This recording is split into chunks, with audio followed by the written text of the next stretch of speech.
मस्जिद की बिजली काटने के बाद अब पानी सप्लाई को भी बंद करने का आदेश जारी हो चुका है। आपको ये भी बता दें कि नगर निगम कोर्ट के आदेश के तहत 30 दिन के अंदर इस अवैध निर्माण को गिराना है और इस बीच हिंदू संगठनों ने प्रशासन से मांग की है कि मस्जिद वाली जमीन का ASI सर्वे किया जाए। उनका दावा है कि जहां मस्जिद बनाई गई है वो पहले शिवालय था। अस्सलाम वालेकुम वरहमतुल्लाहि वबरकातुहू। दोस्तों, उम्मीद है आप खैरियत से होंगे। अल्लाह रब्बुल इज़्ज़त हमें और आपको अपने हिफ्ज़ व अमान में रखे, आमीन या रब्बुल आलमीन। दोस्तों, आज हम फिर मौजूद हैं एक वीडियो के साथ।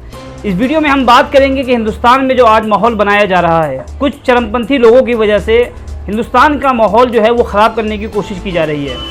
हमारे साथ मौजूद है जनाब मोहम्मद मुशर्रफ साहब, जो अल्हम्दुलिल्लाह एक न्यूज़ पोर्टल चलाते हैं यूट्यूब पर, जिसका नाम है सामाजिक संवाद, और 1 लाख से ऊपर सब्सक्राइबर है इनके पास। दोस्तों, आज हम बात करेंगे कि जो आज हिंदुस्तान का माहौल ख़राब करने की कोशिश की जा रही है, ये कौन सी ताकतें हैं जो हिंदुस्तान का माहौल ख़राब करने जा रही हैं। देखने को ये मिलता है कि मुंबई में एक रैली निकलती है जिसमें मस्जिद की तरफ निशाना करके तीर की तरह निशान की तरफ जो है किया जाता है।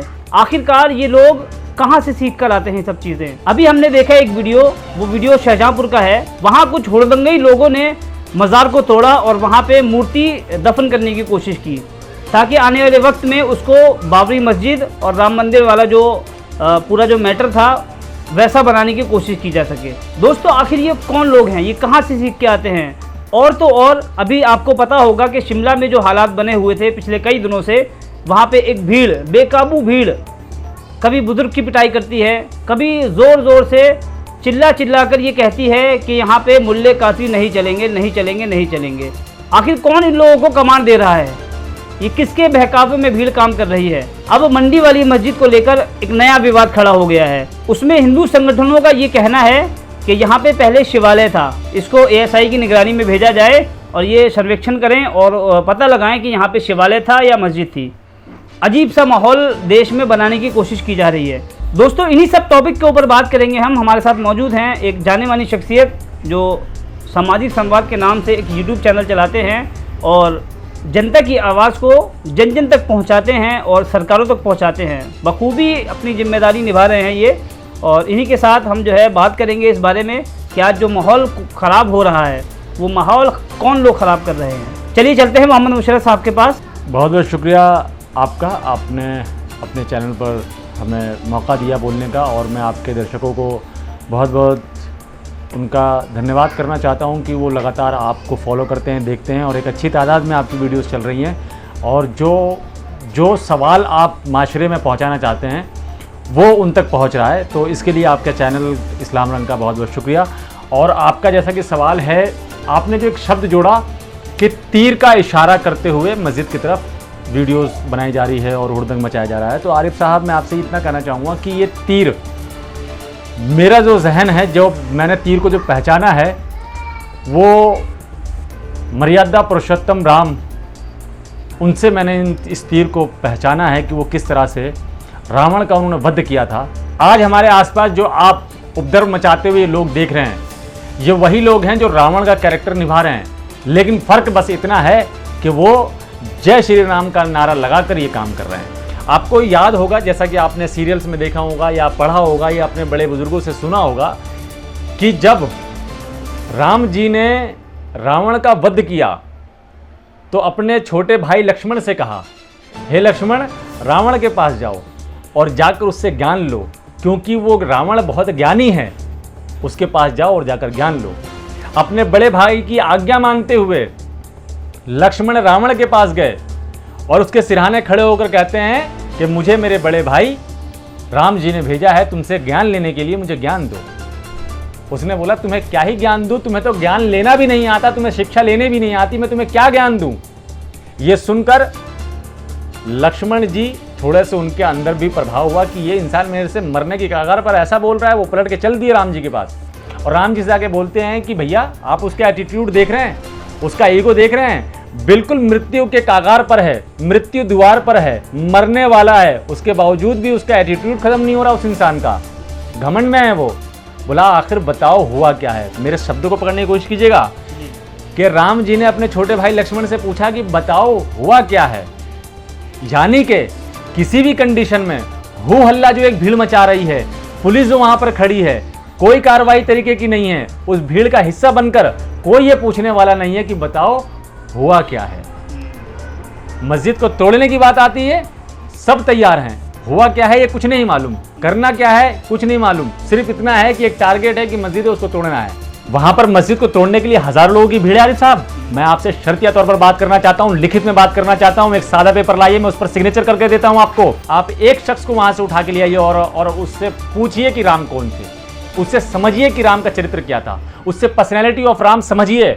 अगर वो पर्सनैलिटी ऑफ राम अगर बता दे तो आप जो कहेंगे मैं वो करने और वो सहने के लिए तैयार हूं, क्योंकि जो राम के चरित्र को पढ़ ले और राम के चरित्र को अपना ले, वो इंसान कभी भी किसी के धर्म स्थल को तोड़ने का छोड़िए उसको बुरा तक नहीं कह सकता। ये राम के चरित्र की, उसकी पर्सनैलिटी की, उसका प्रभाव है ये। अरे वो राम जिन्होंने सबरी के झूठे बेर खाए थे, जिनके अयोध्या में वो सबरी उनका इंतजार करने के लिए जंगलों के बेर को तोड़ा करती थी और तोड़ के कि राम को वो बेर खट्टे ना मिल जावे, वो खट्टा बेर ना खा ले, इसलिए वो हर बेर को चक कर अपने टोकरी में जमा करती थी। और जब राम आए तो राम को उसने अपने जूठे बेर खिलाए। और मैं आपको बता दूं, आप क्या बात कर रहे हैं इस शहर के बारे में, यहाँ तो जातियों पर बात चल रही है, यहाँ पर तो कास्टों पर बात चल रही है। सबरी वो है जो शेड्यूल कास्ट से थी, उसके जूठे बैर राम ने खाए और बताया कि तेरा एक एक बैर मीठा है, वो खट्टा भी है तो भी मीठा है, क्योंकि तेरी जो सोच है, तेरी जो नीयत है वो मीठी है। एक रावण के पास हजारों भगवानों के वरदान होने के बावजूद उसके घमंड ने उसे नहीं टिकने दिया और राम ने उसका वध किया। तो आप समझिए कि हिंदुस्तान की और ये दुनिया भर की कोई भी सरकारें हों, उन सरकारों की क्या ही औकात है 5 साल के अलावा। तो आप समझने की कोशिश कीजिए कि धर्म का आड़ लेना ये सरासर गलत है। आपको चरित्र पढ़ना पड़ेगा राम का, आपको रामचरितमानस पढ़ना पड़ेगा, आपको रावण को समझना पड़ेगा, आपको लक्ष्मण को समझना पड़ेगा, आपको वो गीता समझनी पड़ेगी। तब आप समझेंगे कि किसी की मस्जिदों को तोड़ना कितना सही और कितना गलत है, किसी के धर्मस्थल को तोड़ना और कितना सही है। और जिस तरह से आपने अभी अपने सवाल में बात रखी थी कि उस इतिहास में जाने की कोशिश कर रहे हैं, पीछे जाने की कोशिश कर रहे हैं, मस्जिद को तोड़ने के बाद उसकी खुदाई करवा के जानने के ये कह रहे हैं कि वहाँ पे शिवालय था। मैं आपसे ये समझाना चाहता हूँ आपको, आप समझिएगा, शायद मेरी बात कड़वी हो सकती है। दुनिया के किसी भी देश में चले जाइए, वहाँ के लोग अपने इतिहास को, चाहे वो अच्छा है चाहे वो बुरा है, उसको सजो को उसको संभाल के रखते हैं। मैं एक बात आपकी मान लेता हूँ कि अगर वहाँ पर मंदिर था पहले, तो मंदिर कब था, सवाल ये है। जांच करवा लीजिए। आप देश के सामाजिक चीजों का बहिष्कार करने की कोशिश कर रहे हैं, सामाजिक स्थानों का आप तोड़फोड़, उसका नुकसान करवाने की कोशिश कर रहे हैं। एक बात बताइए कि वो सैकड़ों वर्षों से वहां पर ना जाने कितनी नस्लें वहां पर गवाही दे रही हैं कि हमारे बाप दादा, उनके बाप दादा इस मस्जिदों में नमाज पढ़कर गुजर गए। वहां पे कब्रिस्तान है जो इतनी पुरानी है, आप कह रहे हैं कि इतिहास उठाओ, आप कह रहे हैं कि उसकी खुदाई करवाओ। ये सरासर गलत है। चीजों को अगर आप धर्म से जोड़ रहे हैं तो धर्म को जिस दिन ये नौजवान पढ़ने लगेगा तो ये धर्म के झगड़े इस धरती पे से खत्म हो जाएंगे। मुशर्रफ साहब, आपने जो बात कही बिल्कुल मैं मुत्तफिक हूँ इस बात से। वाकई में इन लोगों ने जो है अपने धर्म को पढ़ा ही नहीं है। अगर पढ़ा होता तो आज जो हिंदुस्तान में हालात बने हुए हैं, ऐसे हालात बिल्कुल भी ना होते। मैं ये पूछना चाहता हूँ इन लोगों से जो आज मस्जिदों के बाहर एक भीड़ बनाकर वहाँ पहुँचते हैं और वहाँ ये चिल्लाते हैं जाकर कि मुल्ला काजी नहीं चलेंगे। और ये लोग ये चाहते हैं कि वो जो शिमला में जो मस्जिद है मंडी के अंदर, जहाँ पे आज कंगना रनावत जी सांसद चुनकर आई हैं वहाँ से, अब इन्होंने वहाँ एक नया शगुफा छोड़ दिया है कि वो जो मस्जिद है मंडी में, उस मस्जिद के नीचे शिवालय है। ये तो मुझे ऐसा लगता है कि ये सिर्फ माहौल ख़राब करने की कोशिश की जा रही है, वरना कुछ वीडियोस हमने ऐसे भी देखे हैं जहाँ पे जगह जगह जो छोटी छोटी मस्जिदें हैं जहाँ मुसलमान रह रहे हैं वहाँ पे उत्तराखंड के अंदर, और उन्होंने अपना एक नमाज़ पढ़ने के लिए मस्जिद वहाँ पे कायम की है। और ये लोग वहाँ जाकर उन लोगों से सवाल कर रहे हैं कि भाई आपके पास परमिशन किसने दी, आपको किसने परमिशन दी यहाँ मस्जिद बनाने की। और जब वो पलट के ही पूछ रहे हैं कि भाई मंदिर भी कहीं भी बनाया जा सकता है, तो वो ये बोल रहे हैं कि ये तो देवभूमि है, ये तो जो है देवनगरी है, यहाँ पर जो है मंदिर बनेगा, उसके लिए किसकी इजाज़त चाहिए।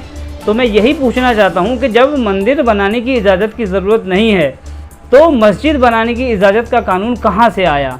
और ये आप कौन होते हैं ये पूछने वाले किसी से कि पूरे हिंदुस्तान में कश्मीर से लेकर कन्याकुमारी तक कौन कहां पर क्या बनाएगा, ये कानून कहां से आया। इसी सवाल के साथ हम मुशर्रफ साहब के पास चलते हैं और उनसे पूछते हैं कि संविधान में क्या कोई ऐसा कानून है जिसको लेकर ये हमारे हिंदू संगठन जो हैं पूरे देश का माहौल ख़राब करने की कोशिश कर रहे हैं और हमारी जो एक देश की बड़ी आबादी है, हिंदू आबादी, उनके दिमागों में जहर भर रहे हैं। आपका सवाल बहुत अच्छा है। मैं आपको बताना चाहूँगा कि इस देश के अंदर कानून नहीं बना है, और ख़ास करके उस मंडी की मैं बताऊं तो उस मंडी में कानून नहीं बना, उस मंडी के लिए कोई अलग कानून नहीं आया है। मैं आपको बता दूं कि वहाँ पर सरकार आई है, कंगना रनौत जी आई है, बीजेपी की सरकार आई है, मैं खुलकर बोल रहा हूँ, और उसके बाद से इस तरह की चीज़ें सामने आ रही हैं। पहली बात। दूसरी बात यह है कि देश के अंदर जो हमारा संविधान है वो आपको खुलकर कहता है कि आप जो भी इस देश का नागरिक है वो अपनी मर्जी से पहन सकता है, खा सकता है, किसी भी धर्म को फॉलो कर सकता है। ये नहीं कहा कि किस धर्म से है, किस धर्म में जाएगा, मर्जी है उसकी, किसी भी धर्म में पैदा हुआ हो, लेकिन उसकी मर्जी है वो किस धर्म को अपनाना चाहता है या वो धर्म मानना भी चाहता है कि नहीं मानना चाहता है। तो इसमें आपका कोई रोक टोक नहीं है, संविधान ने आपको पूरी इजाज़त दी है। और रही बात देवभूमि पे मस्जिद की कि देवभूमि में मस्जिद कैसे हो सकती है, तो मैं आप सवाल पूछ सकता हूँ कि अभी सऊदी के अंदर मंदिर बनाया है, वहाँ कैसे?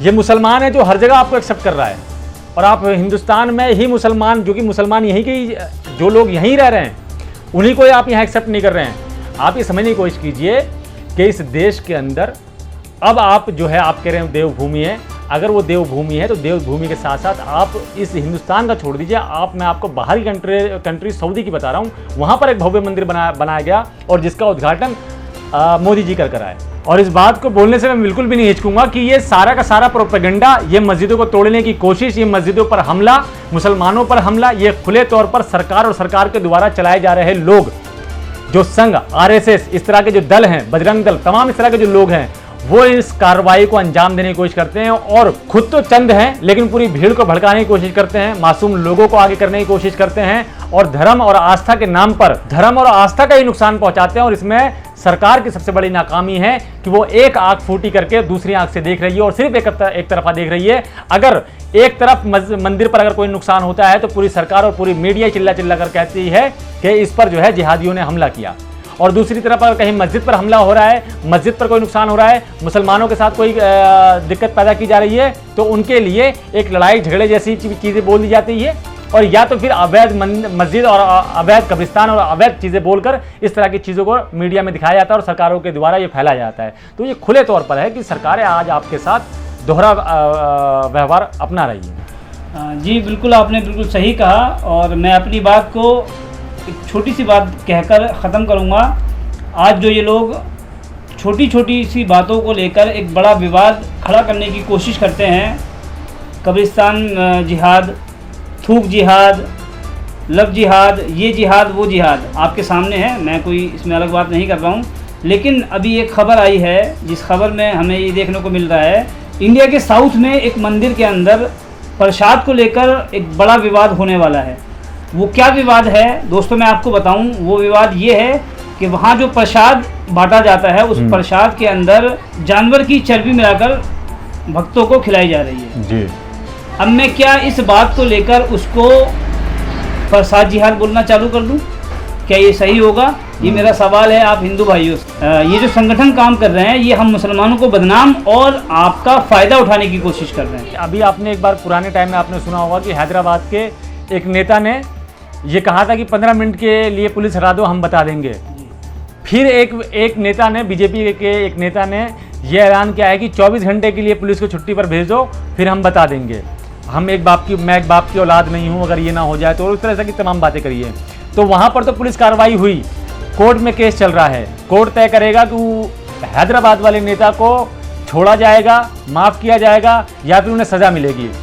अब ये देखना है कि क्या इस बीजेपी के नेता के लिए पुलिस क्या कार्रवाई करती है या वही दोहरा व्यवहार अपनाती है। मुझे लगता है शायद आप वो डेल फुटिया की बात कर रहे हैं जिसने मुसलमानों के खिलाफ भी बयान दिया था कि मस्जिद में चुन चुन के लोगों को मारेंगे। जी जी जी जी जी हाँ, अभी तक पहला तो वही केस पे कार्रवाई नहीं हुई है, देखते हैं दूसरे केस में क्या होता है। बहरहाल उम्मीद है आपको ये हमारी जो पूरी कन्वर्सेशन थी आपको समझ आई होगी।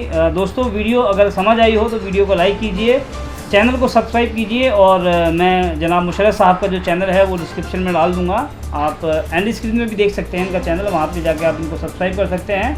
और ये दीन दुनिया और सामाजिक मुद्दों पर बात करते हैं अपने चैनल पे, इनका चैनल भी सब्सक्राइब कीजिएगा। मिलते हैं आपसे किसी और वीडियो में। उम्मीद है आप इस वीडियो को आगे से आगे पहुँचाएँगे, वीडियो को ज़्यादा से ज़्यादा शेयर कीजिएगा। मिलते हैं आपसे किसी और वीडियो में, तब तक के लिए अल्लाह हाफिज़।